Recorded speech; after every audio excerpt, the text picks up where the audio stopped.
অবশেষে আর্জেন্টিনার ইতিহাসে সবচেয়ে কষ্টের দিনটা এসেই গেল।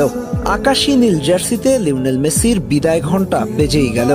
ভাবতে পারেন একজন সমর্থক হিসেবে দেশের মাটিতে মেসিকে আর দেখা যাবে না। ব্যাপারটা তাদের জন্য কতটা কষ্টের হতে যাচ্ছে, কিন্তু এটাই বাস্তবতা। আগামী 5 সেপ্টেম্বর ভেনেজুয়েলার বিপক্ষে দেশের মাটিতে নিজের শেষ ম্যাচটা খেলতে মাঠে নামছেন বিশ্বসেরা ফুটবলার লিওনেল মেসি। ম্যাচটি অনুষ্ঠিত হবে আর্জেন্টিনার রাজধানী বুয়েনোস আয়ার্সে। সমর্থকদের উপচে পড়া ভিড় ঠেলে এইবারই শেষবার মাঠে আসবেন গ্রহের সেরা ফুটবলার। আর্জেন্টিনার শহর জুড়ে কি একটা অবস্থা হবে ভেবে দেখেছেন?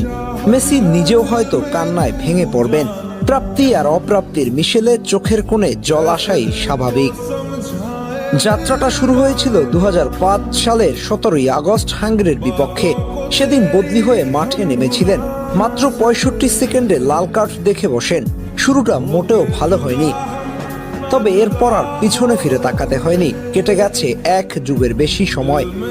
এর মধ্যে দেশের হয়ে ম্যাচ খেলেছেন 192টি, যেখানে গোল করেছে 112টি, অ্যাসিস্ট করেছে 58টি, যা আর্জেন্টিনার কোনো একজন খেলোয়াড়ের পক্ষে সর্বোচ্চ গোল অ্যাসিস্ট।